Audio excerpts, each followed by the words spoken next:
Peace. The word sounds gentle, almost naive, like a dove in a storm, a whisper among engines. But for the intelligent, peace is not gentleness. It's rebellion. It's the decision to stop being at war with one's own mind. Because brilliance and peace rarely live together. The brighter the flame, the louder the crackle. The sharper the thought, the deeper the echo. If you've ever tried to rest while your brain continues its marathon, this is for you. Here are 7 ways intelligent people eventually find peace. Not by silencing their thoughts, but by teaching them to sing in tune. They accept that their mind will never be quiet. The intelligent don't suffer because they think. They suffer because they expect the thinking to stop. They believe peace means silence. But silence is unnatural to the mind. Thoughts are not intruders. They are breathing. Trying to silence them is like ordering your heart to stop beating for a minute of calm. Peace begins the moment you stop demanding stillness. You realize the goal was never to quiet your mind, but to make peace with its noise. A genius doesn't meditate to erase thoughts. They meditate to see thoughts as weather. Clouds passing, storms forming, skies clearing. You don't fight the rain, you let it fall. That's not defeat. That's wisdom. Your task is to learn its rhythm until it becomes background music, not battle noise. They replace analysis with observation. Intelligent people are cursed with dissection. They cut reality open to see how it works. And in the process, they kill its magic. Peace begins when you exchange the scalpel for the magnifying glass. Observation is the antidote to obsession. It's looking at your anxiety and saying, there you are again, instead of, why are you still here? You stop identifying with your thoughts. You start treating them as weather reports, not divine orders. And something shifts. You realize your mind is not the problem. Your attachment to every thought is truth. That's the problem. Observation doesn't silence the storm, it builds shelter.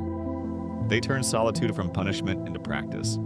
Intelligent people often end up alone, not because they want to, but because the noise of superficiality exhausts them. Their minds crave depth, and depth is a quiet ocean.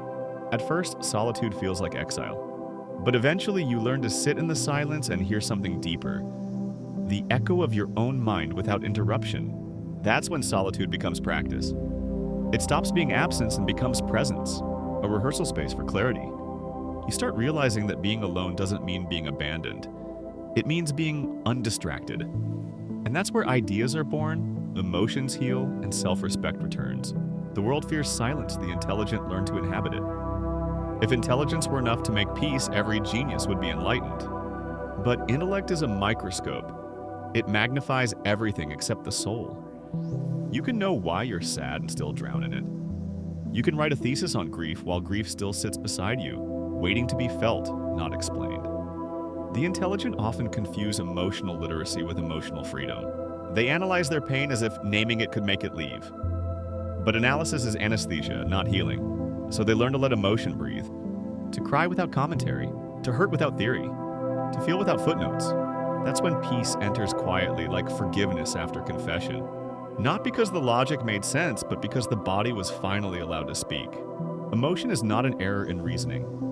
It's the proof that you're still alive. The intelligent spend years searching for meaning, as if the universe were an exam they forgot to study for. But meaning is a mirage. You chase it and it keeps moving. Peace comes when you stop dissecting life and start decorating it. You realize that creation is therapy. You write, paint, design, build, not to make sense, but to make something. Because beauty, unlike truth, doesn't demand to be right. It just demands to be seen. Smart people often carry wounds of insight. They've seen too much. So they use creation not to explain the world, but to survive it. A poem won't solve existence, but it will make existence bearable. And that's enough. They learn to use logic against itself. The intelligent are often prisoners of their own reason. Logic used beautifully becomes architecture. Used excessively, it becomes architecture without windows. They try to reason their way out of feeling lost, but logic only leads them in circles. So peace begins when they turn logic inward and let it eat itself. They realize, I don't need evidence to rest. Logic is a tool, not a home. It's meant to serve, not to reign. When the mind becomes tyrant, the heart becomes refugee. So the intelligent dethrone their intellect, not by rejecting it, but by limiting its domain. They let logic guide science and intuition guide the soul. They understand that not everything true is provable, And not everything provable is worth the truth it costs. They stop trying to fix themselves. The final piece comes when the intelligent realize they are not projects. They don't need to be debugged, optimized, or reprogrammed. They just need to be lived. Because perfectionism, that elegant form of self-hatred, is the last illusion of the clever. They keep thinking peace is an equation to solve, a better version to reach. They stop treating self-improvement like salvation. They learn to rest, not because everything is resolved, but because resolution is overrated. When you stop demanding perfection from yourself, you finally meet the person who is underneath the performance. And there, in that encounter, flawed, real, unscripted, peace sits quietly waiting. The intelligent find peace not by simplifying life, but by accepting its complexity without fear. They don't stop thinking, they think differently. They don't mute their awareness, they refine its tone. Peace for the intelligent is not the absence of thought. It's the moment when thought stops being a battlefield and becomes background music.